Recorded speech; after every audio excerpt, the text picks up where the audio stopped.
आज ओडिशा के भद्रक जिले के वासुदेवपुर चुनाव क्षेत्र के कुमारपुर पंचायत के कांतिपुर इलाके में बीजू जनता दल ने फ्रेंड मीट रखी। जी हाँ, इस फ्रेंड मीट के नाम पर बीजू जनता दल ने ओडिशा राज्य की बीजेपी सरकार पर निशाना साधा। वासुदेवपुर के पूर्व एमएलए विष्णुव्रत राउतरे के फ्रेंड मीट में पूर्व मंत्री ज्योति प्रकाश पानीग्राही, पूर्व मंत्री चंद्रसारथी बेहरा, राजनगर के पूर्व एमएलए अंशुमान मोहंती, नीलगिरी के पूर्व एमएलए सुकांत कुमार दास, बालासोर जिले के पूर्व एमएलए स्वरूप दास, धर्मशाला के पूर्व एमएलए प्रणव बलवंत राय, साथ ही पाराद्वीप के पूर्व एमएलए संबित कुमार राउतरे, पिपीली के पूर्व एमएलए रुद्र प्रताप महारथी मौजूद थे। उन्होंने मुख्य भाषण दिए। उन्होंने बीजू जनता दल से नए साल में अपने संगठन को मजबूत करने और विपक्षी पार्टी को हराने की अपील की। वहीं बीजेपी सरकार में किसानों की हत्या, महिलाओं पर अत्याचार और सभी क्षेत्रों में नाकामी को लोगों तक पहुंचाने को कहा गया। मौजूदा नेताओं ने सुझाव दिया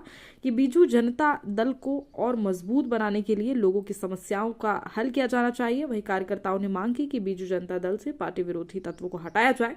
वासुदेवपुर विधानसभा क्षेत्र से बीजू जनता दल के 6000 कार्यकर्ता शामिल हुए। एकजुट कार्यकर्ताओं में जोश देखा गया।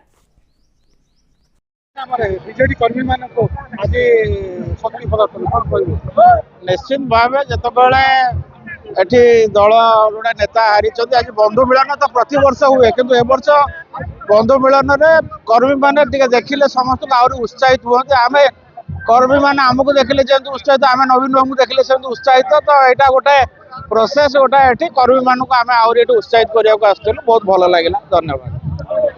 बंधु मिलन नाम आज बीजेडी कर्मी मान शक्ति जुटेला कौन कह देखु आज वासुदेवपुर निर्वाचन मंडल नेता तांकर सुपुत्र वासुदेवपुर वासी सुपुत्र सम्मान्य विष्णुव्रत राउतराय डाकरा क्रमे आम समस्ते ये आसिक पहुँचलु।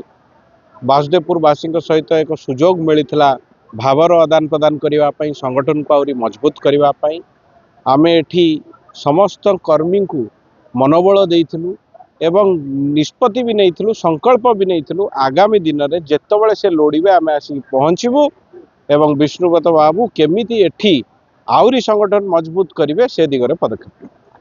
बंधु मिलन आरंभ नुहे नूतन वर्ष आमर भगवान होती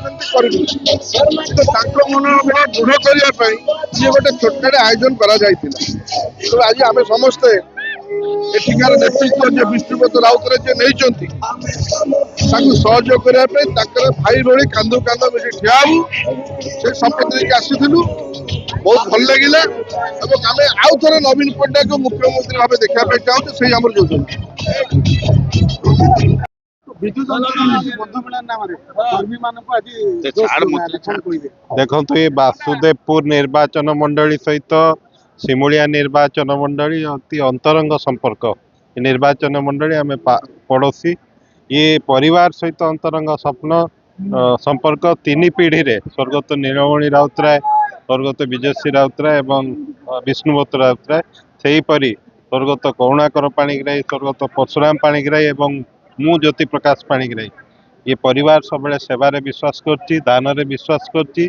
समस्त सहित जड़ी हबार आज जो प्रयास बंधु मिलन माध्यम नुआ वर्ष मुझे धन्यवाद दूची निमंत्रण कर आम विभिन्न वर्गर लोक उत्साहित करूँ न्याय और सत्य संग्राम जारी रख। आज 2026 नुआ वर्ष उपलक्षे विजु जनता दल तरफ गोटे बंधु मिलन कार्यक्रम आयोजन करा कांतिपुर आड़िया ठारे जहाँ आपण माने देखुथिबे हजार हजार संख्यार आम समर्थक माने आसी पहुँचती आशीर्वाद करिसंती नववर्ष रे संकल्प नहीं जे दल को आहुरी मजबूत करेंगे, शक्तिशाली करेंगे, संगठन निश्चित भाव में आहुरी आगू जीव। जो त्रुटि गुड़िक रही जो भूल किसी आम करूँ एवं किसी कुचक्री आम दल भितर थी जो दल को विभाजित करुले से कुचक्री आउ नाहांती। आज दल स्वच्छ अच्छी दल निश्चित भाव में आशा रखी आगामी दिन में बहु भल दिन खूब शीघ्र आम दल आसब एवं दल आहुरी शक्तिशाली होई विजु जनता दल एक नंबर हम ए तिले हेले संदेह।